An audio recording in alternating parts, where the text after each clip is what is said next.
সুপ্রিয় শ্রোতা, আসসালামু আলাইকুম। আশা করি সবাই ভালো আছেন। আজকে আমরা থাইরয়েড রোগের লক্ষণগুলো জানব। আমাদের যে থাইরয়েড গ্ল্যান্ড আছে সেটা যদি তার নর্মাল থেকে কাজ কম করে, অর্থাৎ থাইরয়েড হরমোন প্রোডাকশন যদি কমিয়ে দেয়, সেই কন্ডিশনটা হচ্ছে হাইপোথাইরয়েডিজম। আর যদি কোনো কারণে শরীরে সেই গ্ল্যান্ড তার প্রোডাকশন অনেক বেশি বাড়িয়ে দেয়, সেটা হচ্ছে হাইপারথাইরয়েডিজম। হাইপোথাইরয়েডিজমের লক্ষণগুলো কী কী, অর্থাৎ কী কী লক্ষণ থাকলে বুঝতে পারবো যে এই রোগীটার বা এই লোকের হাইপোথাইরয়েডিজম আছে। সেক্ষেত্রে খালি একটা হইলে হবে না, অর্থাৎ তার ওভারঅল কন্ডিশন এবং যদি কয়েকটা লক্ষণ থাকে তাহলে বোঝা যায় যে তার হাইপোথাইরয়েডিজম সমস্যা আছে। সাধারণত যে সমস্যাগুলো পাওয়া যায়, একটা হচ্ছে তাদের ওয়েট গেইন হয়, অর্থাৎ তিনি কিছুটা স্থূলকায় হয়ে যান। তার গরম, তার ঠান্ডা অসহ্য হবে, কোল্ড ইনটলারেন্স হয়। তার স্কিনটা ড্রাই এবং কিছুটা খসখসে দেখা যায়।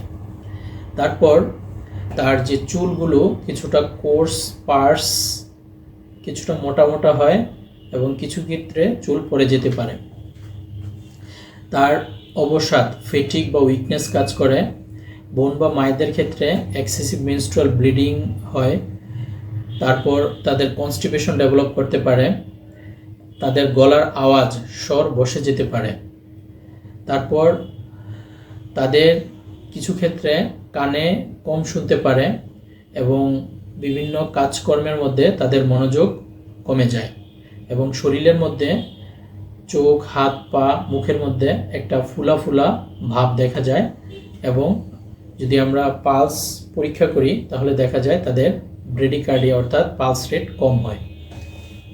এগুলো হচ্ছে সাধারণত হাইপোথাইরয়েডিজম রোগীর পাওয়া যায়। আর অন্যদিকে হাইপারথাইরয়েডিজমের রোগীগুলোর মধ্যে একটা হচ্ছে তাদের মধ্যে নার্ভাসনেস বা স্নায়বিক দুর্বল অবস্থা হয়। তাদের মধ্যে ইরিটেবিলিটি, বিরক্তি কাজ করে এবং অনেক বেশি অস্থিরতা বা অধিক কর্মচাঞ্চল্যতা দেখা দেয়। ভুক ধরফর করে, তাদের শরীরে ওজন কমে যায় যদিও তাদের ক্ষুধা ঠিক থাকে এবং তাদের হিট ইনটলারেন্স হয়, অর্থাৎ তারা গরম কোনো কারণে তারা সহ্য করতে পারে না। এবং বোন বা মায়েদের পিরিয়ডের সময় তাদের মেনস্ট্রুয়াল ব্লিডিংয়ের পরিমাণ খুবই কমে যেতে পারে এবং তাদের ডায়রিয়া ডেভেলপ করে। এবং আমরা যদি তাদের পালস পরীক্ষা করি তাহলে দেখা যায় তাদের পালস অনেক বেশি পাওয়া যায়, 90-100-র উপরে, সেটাকে টেকিকার্ডিয়া বলা হয়।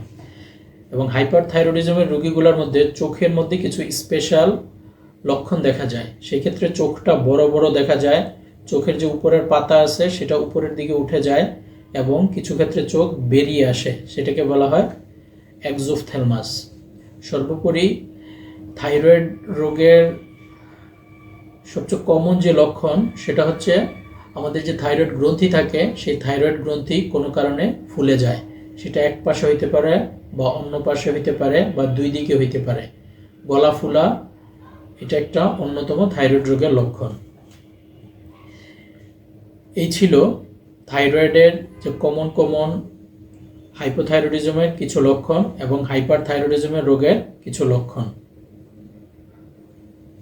সবাই ভালো থাকবেন। আল্লাহ হাফিজ।